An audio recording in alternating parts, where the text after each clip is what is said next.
Hey, welcome back. It's time to meet our community, the Hispanic business community here in Orange County, powered by the Orange County Hispanic Chamber of Commerce and Orange County's only community radio station, OC Talk Radio, streaming live from our studios here at the University of California, Irvine's Peel Applied Innovation Center. And we're in a bit of a rush. We got a short window to talk to a great man. To kick it off is our president of the chamber, Reuben Franco. Welcome, sir.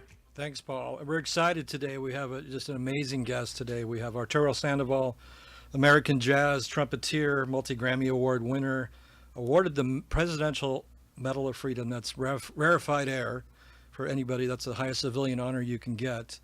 And he's performing, coming up here at the Pacific Symphony Latin Fire Concert on February 16th and 17th. Mr. Sandoval, we're honored to have you on. Welcome.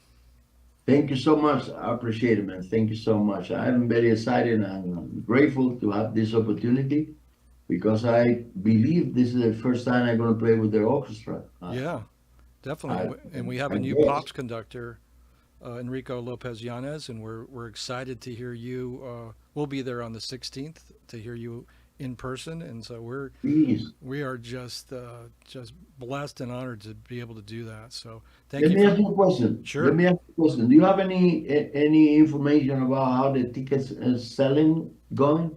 I don't. I'm part of it. Yeah, but we could find. Just in case we need to push a little harder, do a little more promotion or something. Yeah, we're promoting it on our end, that's for sure. And we have I know the Pacific Symphony as well. So whatever I could do, I'm going to be available to help as much as possible. Sounds good, because it's going to be an exciting day. Latin Fire on February 16th and 17th. You have just an amazing story, and so I know it's been described that you didn't have freedom in your life, so you played your way out of Cuba to get here to America to be able to show your artiste and your wares here in the U.S. And we're blessed to have that, and just amazing. And I think in Cuba, right, Castro did not allow artists to perform, or you couldn't even listen to jazz or any music. Tell us a little bit about what it was like growing up in Cuba. You know, they used to call American music in general, but specifically jazz, the music of the Yankee imperialists. Mm. I had to deal with such a stupidity for many years, and actually we put together a band in 1974. It was a very successful band. It's called, the name of the band was Irakere. By the way, this February 9, we're gonna make a reunion after 40-something years. We're gonna play a concert in Miami in the Adrian Arts Performing Arts Center. And but when we put that band together, we weren't allowed to use the cymbals of the drums because they said that was too rock and roll, too jazz or whatever. And then we have to take it off the cymbals of the drums and replace that with cowbells and things, and that was one of the things we have to deal with. Wow. That was amazing. So did you have to hide when you started? How old were you when you started playing the trumpet? Oh, I was 11 years old. 11 years old. Did you have to hide the fact that you're even playing or even had a trumpet back then? I'm sorry, I don't get it. Can you say it again? Yeah. Did you have to hide the fact that you were performing on your own or playing the trumpet or even listening, right? I mean, I know Castro had some edicts about just being able to listen, but also performing too. Was that? No, performing, no, because I was practicing, I was learning. Okay. I was playing in the very beginning with a local band in my village because I grew up in the middle of nowhere of the island. And I came from an extremely poor family and I not even make a school. Man, I have to quit school when I was 10 years old or something, when I was in 5th grade. And then from there on, everything was, trying to figure it out. And I'm still in the mission, trying to figure it out. But the thing was related more to the genre of music. not to play an instrument. It was the genre of music that you want to play. You know, that was the limitation there. You know, because they, as I told you before, they call it Yankee imperialist music. And then you play Cuban music, whatever, or even classical, whatever, that was okay. But if you are a fan of the American music in general, that was a problem there. So they didn't want the American influence. Exactly. Okay. Okay, that makes sense.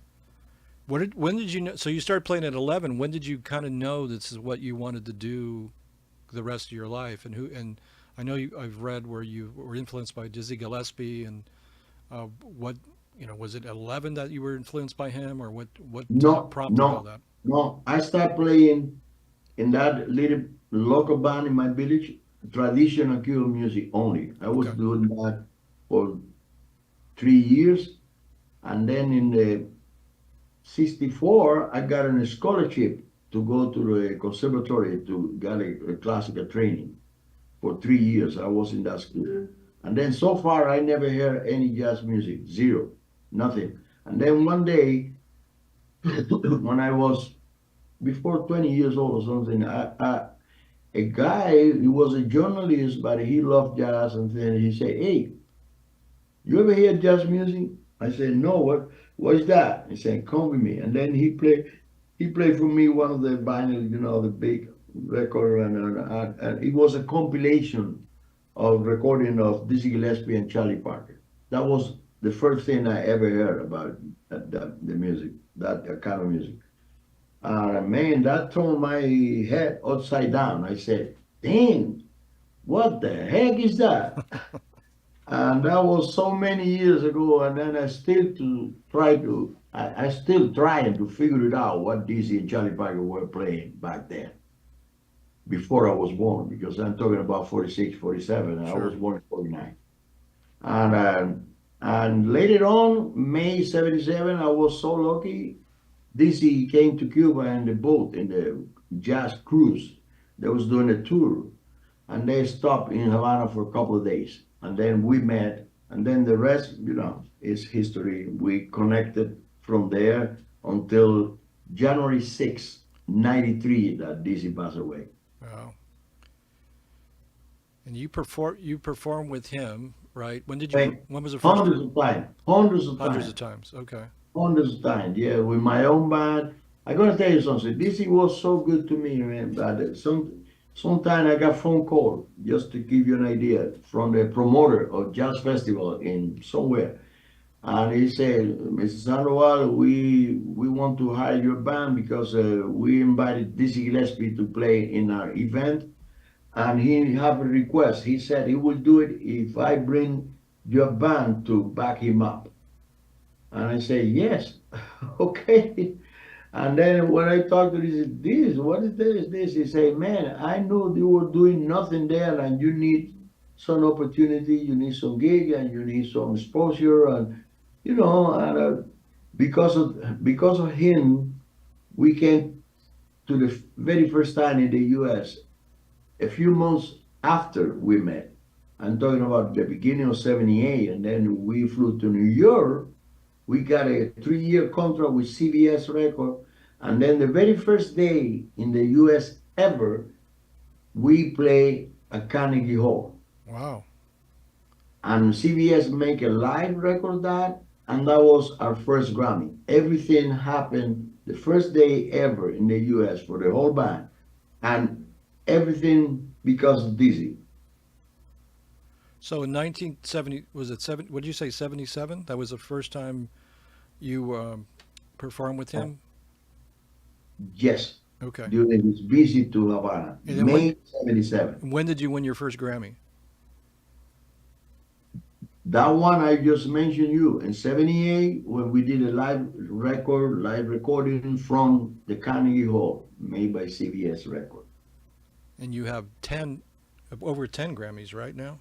I'm trying to remember. 11. 11 now. Wow. That's I amazing. got I got the last one this past November in Seville, Spain. By the way, that was the first time they did a Grammys out of the U.S. Wow, that's amazing. Hey, what was it like being awarded the Presidential Medal of Freedom? That's the highest civilian honor we have here in the U.S. What was that like? Yeah, that's of course that's a huge honor for me, and but I'm gonna share something with you that even make it bigger because it's four jazz musicians ever who got that medal. Wow. The other three are Count Basie, Duke Ellington, and Ella Fitzgerald. Can you imagine a poor farmer from Cuba being that company? Is beyond my dream or imagination. You know, it's huge for me to have such an honor. Well, that's amazing. You have just an amazing story. I know you're on a press junket, and unfortunately we have unlimited time. Is there one last thing you want to share with our audience before we have to leave? The only thing I pray to God is that we can fill that house and have people who really appreciate the effort, the promoters, the orchestra, the conductor. My own band going to be there together with the orchestra, by the way, which is much better for me because they're going to have my own rhythm section. They're going to make the thing more smooth and, more easy for everybody. Well, we're certainly looking forward to it. And so You too. everybody Me too. join us on February 16th and 17th here. And Mr. Sandoval, it was an honor and a pleasure to meet The you. honor and pleasure is all mine. Thank you so much, sir. Thank you. Thank you, sir. Okay, bye-bye. Bye-bye.